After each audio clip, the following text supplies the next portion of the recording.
closer to the microphone. Okay. Okay, are we ready? Okay. This story is called Jubilee. It occurred to me, as my toes overhung the platform's edge, that I might have been the ghost of a forgotten suicide, visible only to children and dogs that turned to see me slip, water on glass, into the path of the oncoming train. But my body insisted on its physicality.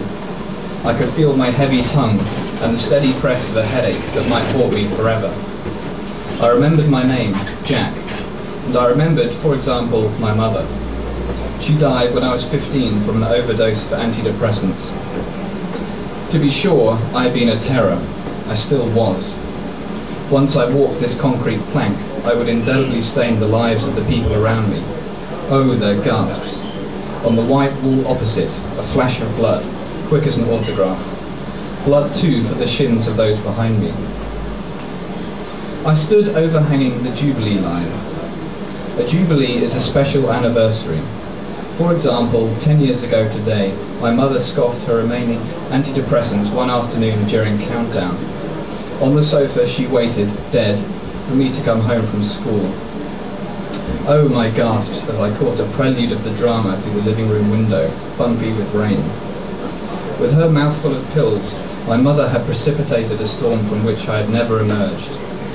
Following a teenage conviction for robbery, I washed up on the shore of Regent's Park, where I made money drawing caricatures.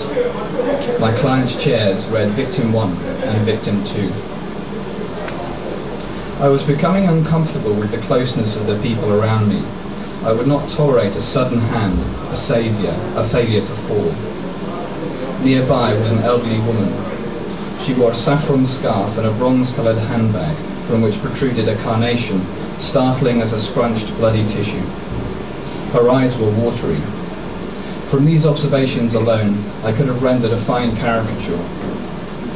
Holding her hand was a short man. Flesh-coloured hearing aids curled around his ears.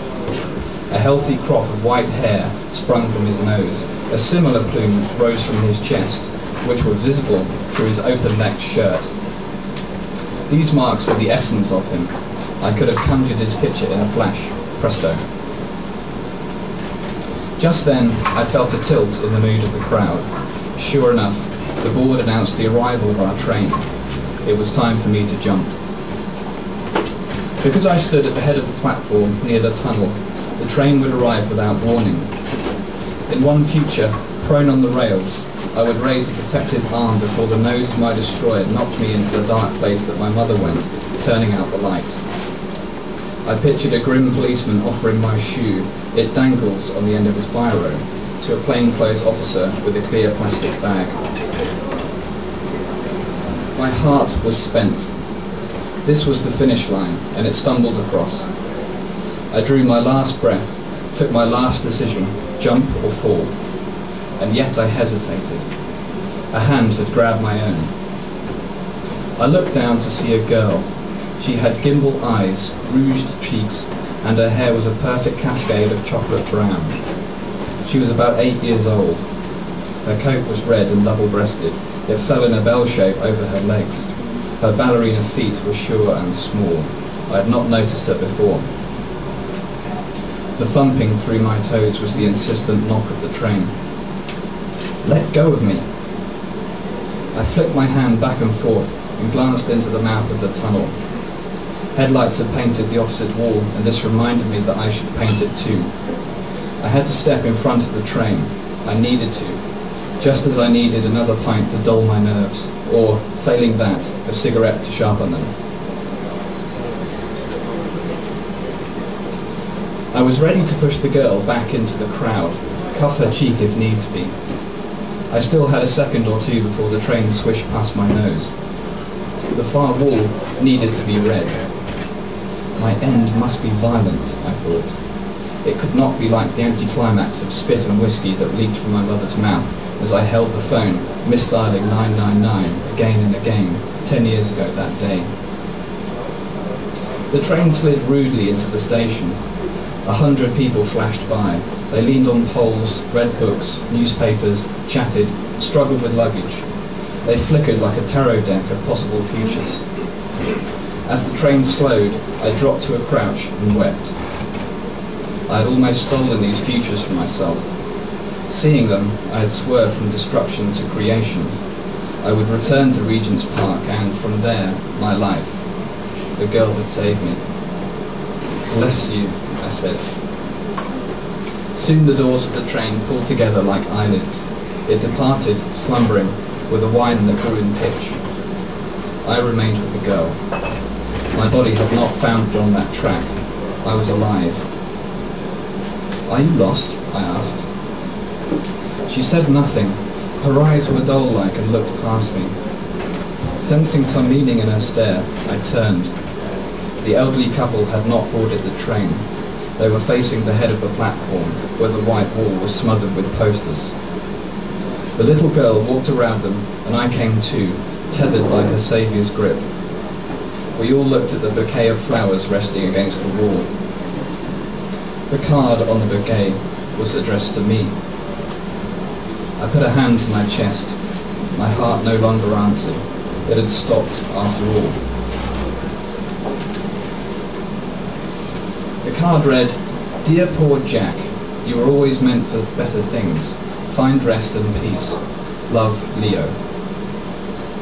Yes, my name was Jack. I remembered Leo too. He was a performer who mimicked the tourists in Regent's Park. He liked to paint a black diamond over one eye and a white circle over the other. He wore tight red gloves and a red beret. He knew the best places to have a cup of tea, even at the height of the season.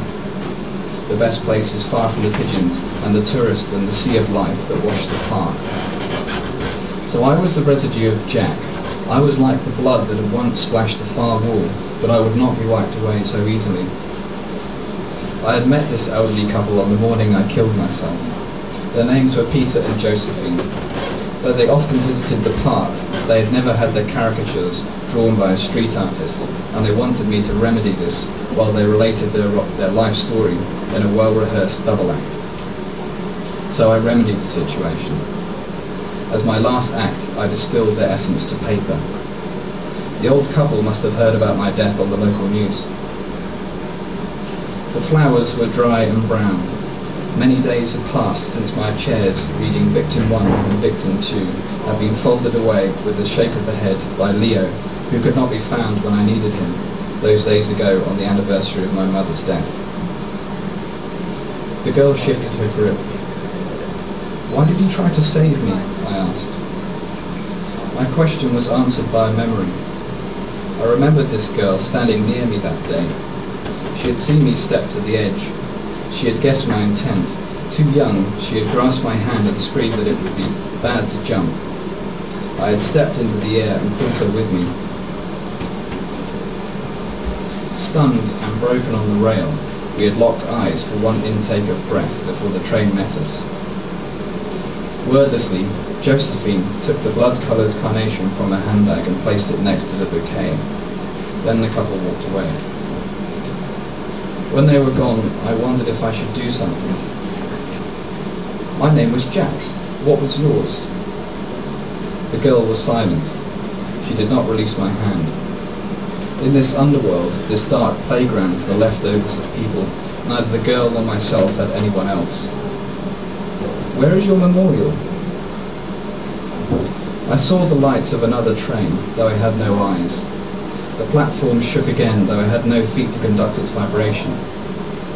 The girl stepped back, and with her, the memories of the last few moments lost their substance. Soon they were gone. We would rehearse our roles, though our play had finished its run. The approaching train promised all the gifts of nothing. It occurred to me, as my toes overhung the platform's edge, that I might have been the ghost of a forgotten suicide, visible only to children and dogs that turned to see me slip, water on glass, into the path of their oncoming train. But this could not be true. I could feel my heavy tongue and the steady press of the headache that might haunt me forever.